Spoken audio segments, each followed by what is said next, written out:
안녕하세요. 네. 자, 오늘 들어온 뉴스부터 좀 살펴보도록 하겠습니다. 예, 문재인 대통령이 임기 내에 사면권을 사용하지 않을 것으로 지금 알려져 있습니다. 청와대 고위 관계자 말을 빌어서 지금 뉴스가 들어온 건데요. 자, 이 사면권 사용, 임기 말에 사면권을 사용해야 되는 것인지 아니면은 자제해야 되는 것인지 어떻게 생각하세요? 그거야 대통령의 고유 권한이고요. 네. 뭐 예를 들어 박근혜 대통령 사면할 때도 그러면은 뭐 대중적인 여론을 계속 살펴가면서 결정한 것이냐. 그랬을 때 그런 건 아니었고 하고 싶으면 네. 하고 그냥 싫으면 말고 이렇게 하시는 거였거든요. 예. 그렇기 때문에 하기 싫으신 거죠 지금. 그건 왜냐하면은 지금 사면이 거론되는 인사들에 대한 뭐 여론조사 수치도 몇 번 보도되었고 하지만은 예. 예를 들어서 뭐 김경수 지사의 사면을 진짜 고민한 것이 맞다 그러면은 예. 그게 지방선거를 앞두고 어쨌든 판단해야 되는 문제인데 문재인 대통령의 소속 정당인 민주당에도 도움이 안 될 뿐더러 그리고 결국에는 지금 알박기 인사 이런 것들 때문에도 많이 이제 비판을 받고 있고 임기 말 신정부와 구정부 간의 갈등을 초래한다 이런 비판도 문재인 대통령께서 감수하시고 있는 건데 거기에 더해서 측근 살리기 사면까지 이제 만약 오명을 쓰시게 된다면은 문재인 대통령 입장에서 상당히 불명이기 때문에 못 하시는 것 같습니다. 네. 하기 싫어서다. 민주당에도 도움이 안 되고 예, 측근 살리기로 또 비난받을 걸 생각해서 아무래도 조금 자제하는 것 같은데 말이죠. 지금 뭐 이명박 전 대통령 사면 문제 또 이재용 삼성 부회장의 사면 윤석열 정부에서 그러면 이루어지는 겁니까? 예전부터 이런 사면이 이루어질 때는 국민들의 여론 공감대를 형성하기 위해서 예를 들어 기업 총수 같은 경우에는 뭐 올림픽 유치라든지 이런 국가적인 사업에 기여를 하겠다는 어떤 그런 의지를 보인 뒤에야 국민 여론이 좀 움직였거든요. 네. 그럼 지금 상황에서는 이런 움직임이 보이지 않고 있기 때문에 많은 국민들이 아직 여론을 형성하지 않고 있는 것 같습니다. 네. 지금 현재 여론이라면은 뭐 이재용 부회장에 대한 사면은 좀 긍정적으로 보고 있는 것 같고요. 이명박 전 대통령에 대한 사면은 정확하게 지금 수치는 기억이 안 납니다만 51% 정도 부정적인 의견으로 지금 나와 있는데 이렇게 봅니다. 저는 예를 들어 기업인의 사면이라고 하는 것도 제가 아까 그런 관행이 있었다고 말씀드린 거지 저는 거기에 사실 동의하지는 않습니다. 동의하지 않으신다. 그러니까 일자리 창출을 하기로 하고 그래서 뭐 사회적으로 사면을 해준다 뭐 이런 식의 것들 아니면 대규모 투자를 하고 아니면 아까 말했듯이 올림픽 유치에 기여하고 이런 것들 사실 법치의 틀을 많이 깨는 그런 행동들이죠. 네. 이전 대통령의 사면과 관련해서는 어떻게 국민의힘에서는 요청하지 않았습니까?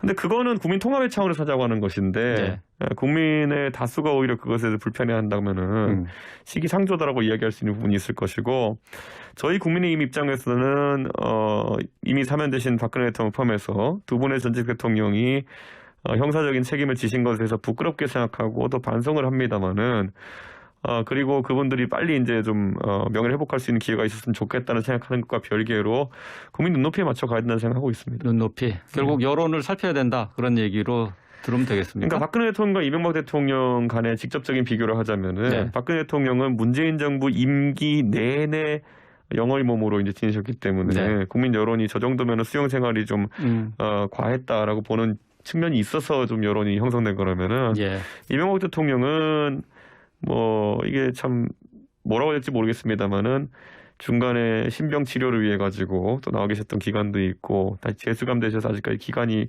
많이 도과되진 않았기 때문에 박근혜 대통령과 그 여론 형성이 좀 다른 것 같습니다.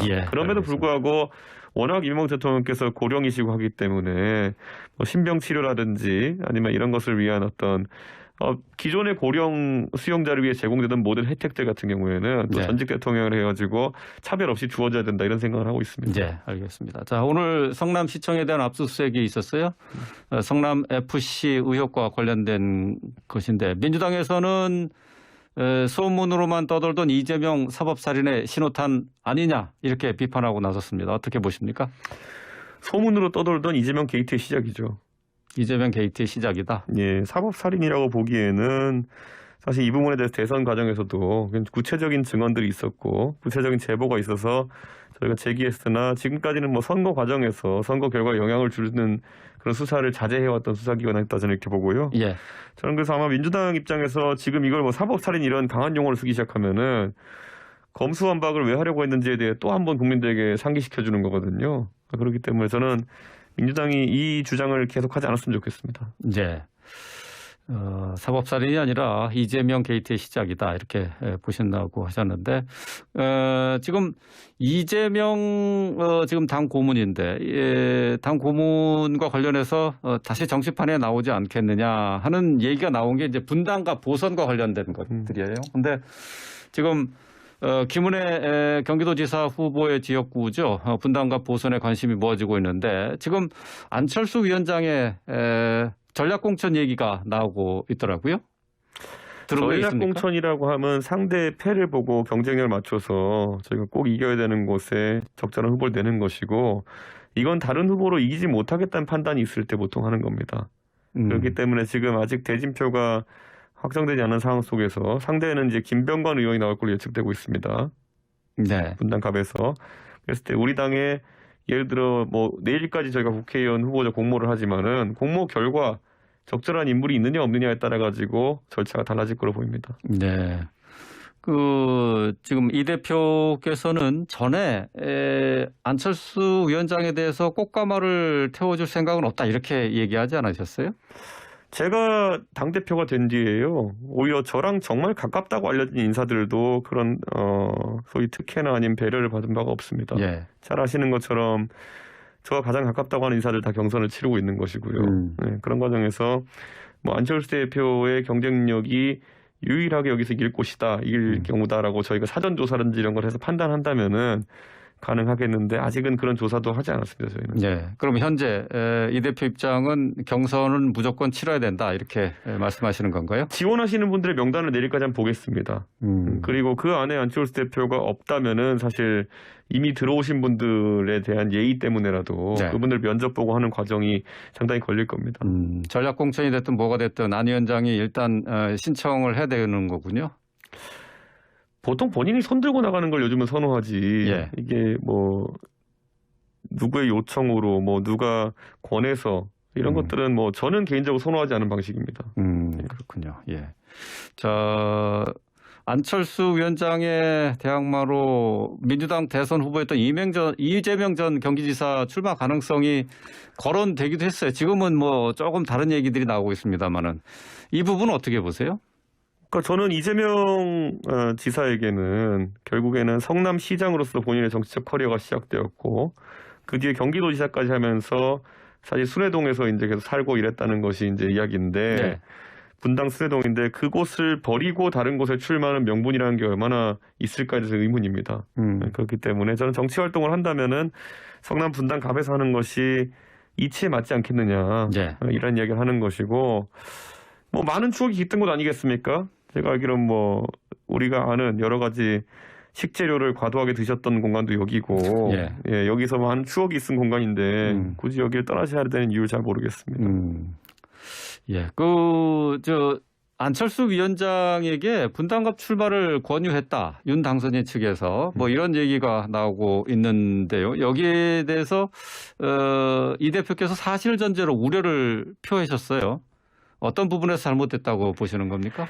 당이 가장 이제 제가 당대표하면 계속 위기에 있을 때는 누군가 익명 인터뷰를 많이 하기 시작하면 그렇습니다. 본인이 뭐 예를 들어 본인이 안철수 위원장이 자질이 좋고 그리고 또 이번 선거에서 중요한 역할을 했다 생각하면은 실명으로 이야기하면 됩니다.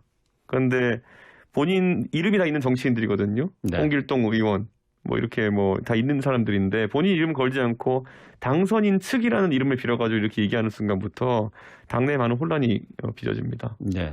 지방선거 과정에서 윤심 논란이 계속 나오고 있는데 어떻게 생각하세요?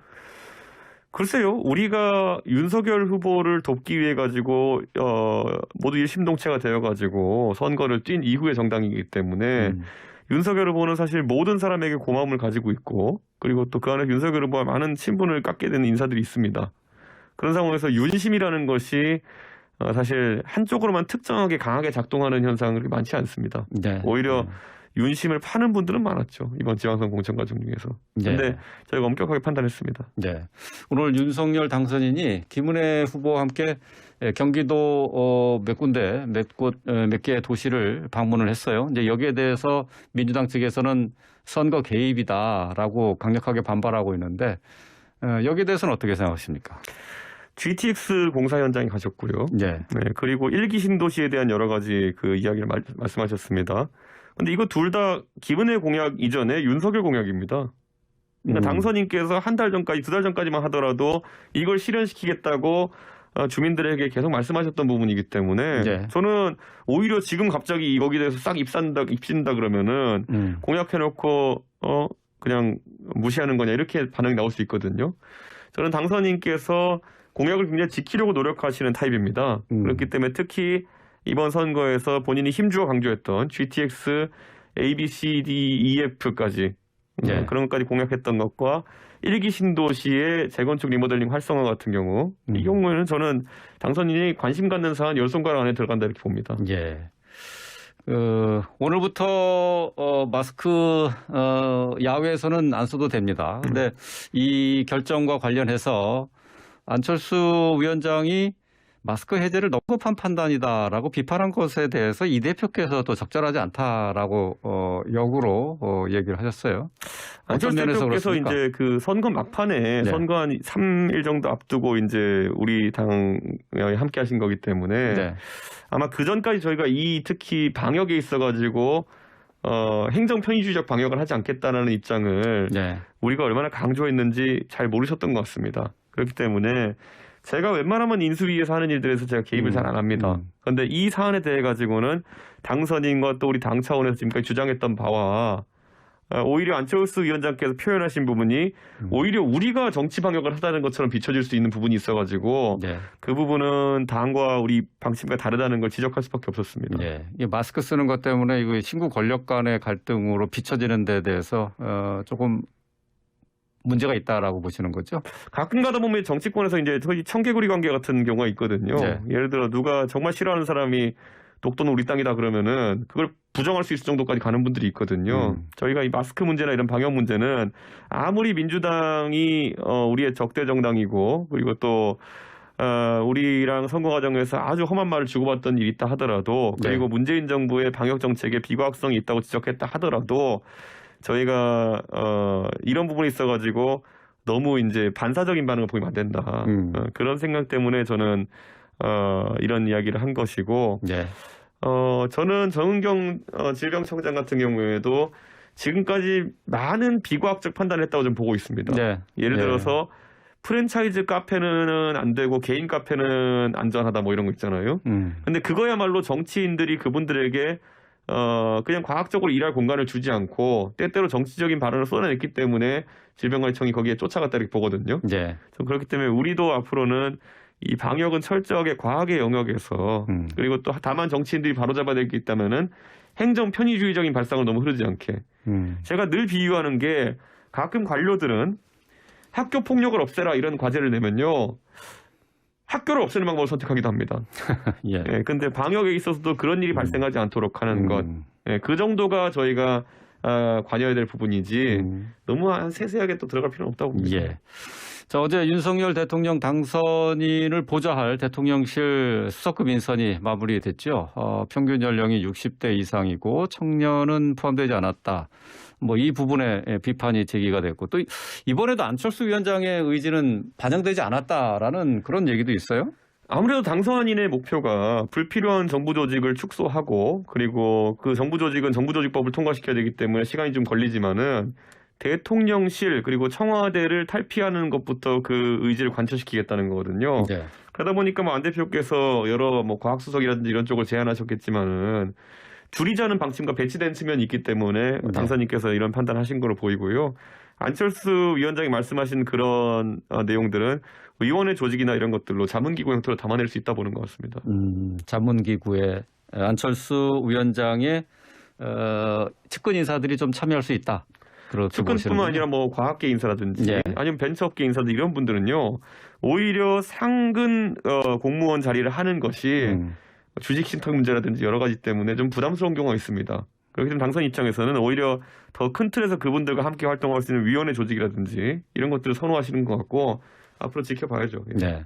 지난 주말에 검찰청법 개정안 통과 과정에서 여야 의원 간의 충돌이 발생했어요. 자, 관련해서 민주당이 국회법과 국회 선진화법 위반 등을 이유로 해서 국민의힘 의원들에 대한 징계를 예고하고 있습니다. 어떻게 대응하실 계획이신가요?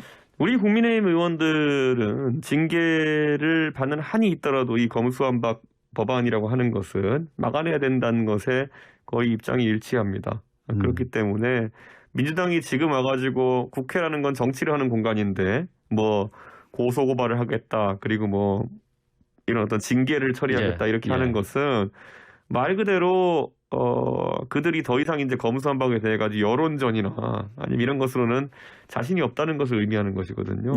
말하는 걸 막으려고 하는 거 아니겠습니까? 국민의힘이 박병석 국회의장의 중재안에 합의한 것과 관련해서 검수완박 법안이요. 다음 날 재논의 필요성을 제기한 것에 대해서 민주당은 국민의힘이 윤석열 당선인과 한동훈 법무부 장관 후보자의 입김이 작용했다. 이렇게 비판하고 있습니다. 이 부분에 대해서 어떻게 생각하세요?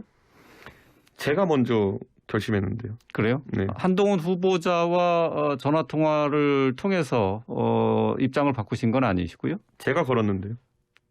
전화를 먼저 하셨다고요? 네, 제가 걸었습니다. 네, 그러니까. 제가 걸어서 들은 거지 한동훈 후보자가 저에게 지시를 내릴 관계도 아니고 지시를 한 바도 없고 그 전화 대화 중에서 제가 물어본 건 특히나 정무적인 판단을 요하는 거는 하나도 물어보지 않았습니다. 저는 한동훈 후보자에게 검찰에서 수사로 잔뼈가 굵은 검찰 공무원 입장에서 어떤 부분이 민주당의 이런 법안에 잘못된 부분이 있다고 생각해서 공개적으로 입장을 밝혔느냐. 그래서 한동훈 장관 후보자가 저에게 한 30분여에 걸쳐가지고 굉장히 세밀한 설명을 해줬고 저는 그게 현장에서의 목소리라는 판단하고 그리고 제가 정무적인 내용은 우리 원내대표님과 또 여러 이제 당 의원들 있지 않습니까? 의원들과 상의해가지고 판단하는 것이지 예를 들어 이런 겁니다. 우리가 만드는 어떤 법안이 학교 현장에서 실제 일하는 선생님들의 반대가 있다고 하면은 정치권은 선생님들의 이야기를 들어야 되는 겁니다. 이 민주당이 추구하는 검수완박이라는 것이 일선에서 범죄자를 상대하는 검사들의 불만을 야기하고 있다면은 검사들에게 입장을 들을 수 있어야 됩니다. 그리고 대한민국을 대표하는 검사 중에 하나가 한동훈 검사 아니겠습니까?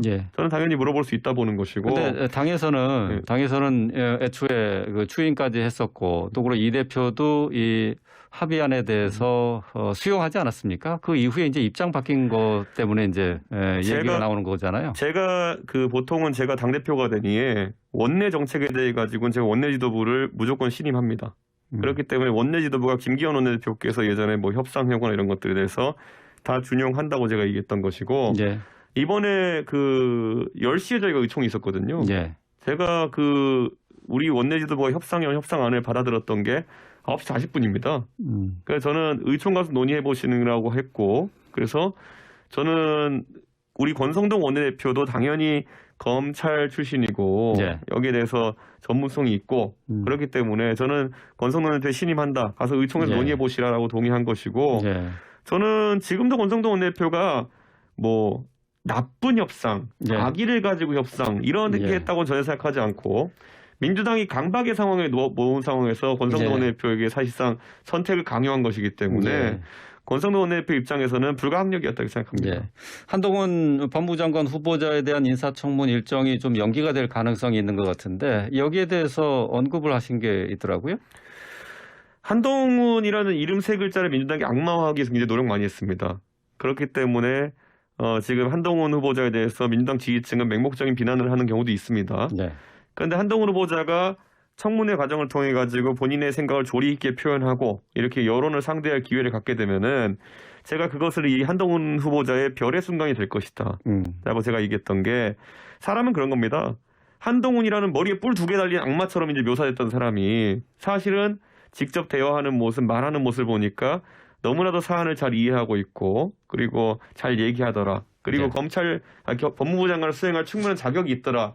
이것이 알려지는 것만으로도 민주당은 상당히 부담이 느껴질 겁니다. 그들이 계속 린치하고 끌어내리고 악마화하려고 했던 대상이기 때문에 더 두려운 겁니다. 알겠습니다. 오늘 여기까지 듣도록 하겠습니다. 오늘 말씀 잘 들었습니다. 고맙습니다. 감사합니다. 이준석 국민의힘 대표였습니다.